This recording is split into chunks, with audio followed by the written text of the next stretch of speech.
이 북한 당국이 지식재산권의 중요성을 강조하고 있지만 발명자는 국제사회와 달리 재산권을 행사할 수 없는 것으로 나타났습니다. 특허에 대한 국제 출원은 남북한 사이 1000배 이상의 격차를 보였는데 이 북한이 특허법을 국제 기준으로 강화해야 한다는 지적이 나옵니다. 김영권 기자가 보도합니다. 한국특허청사나 한국지식재산연구원과 한국과학기술연구원은 28일 발간한 북한의 산업재산권 관련 보고서에서 북한의 발명자들이 자신의 발명에 대한 재산상의 권리를 행사하지 못하고 있다고 밝혔습니다. 북한 발명공보 수록 내용에 따르면 발명자 개인에게 재산권이 부여되지 않은 발명 출원이 93.7%를 차지했고 나머지 특허 출원의 경우 대부분 외국인들이 보유했다는 겁니다.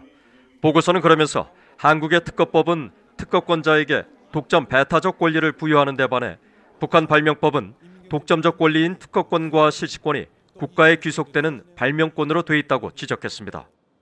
또 중국 등 다른 사회주의 국가들은 자본주의 경제체제를 도입하면서 특허권만을 부여하고 있지만 북한은 국가에 귀속되는 발명권이 중심이라고 설명했습니다. 이 같은 북한의 특허 관련 법에 대해 미국 특허 변호사인 이상호 한국한동대 교수는 특허의 본질과 큰 괴리가 있다고 지적했습니다.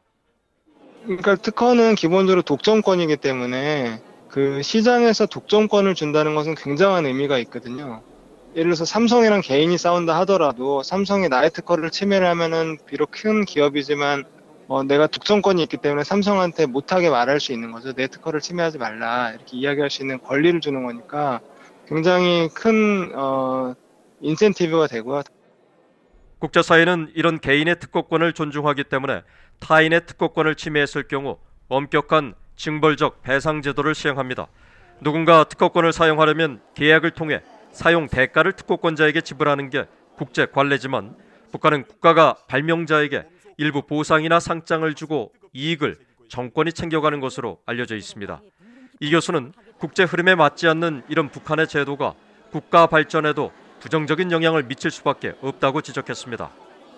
그 자신의 발명을 공개함으로써 사회가 계속 발전할 수 있잖아요. 근데 북한 같은 사회에서는 그런 인센티브가 없으니까 사람들이 목숨 걸고 특허를 내려고는 안 하겠죠.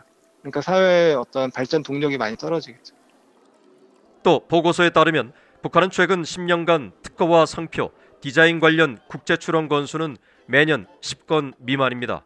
2018년에 5만 6천 건으로 세계 1위를 기록한 미국엔 5,000배, 17,000건으로 세계 5위를 기록한 한국과는 1,700배의 차이를 보인 겁니다.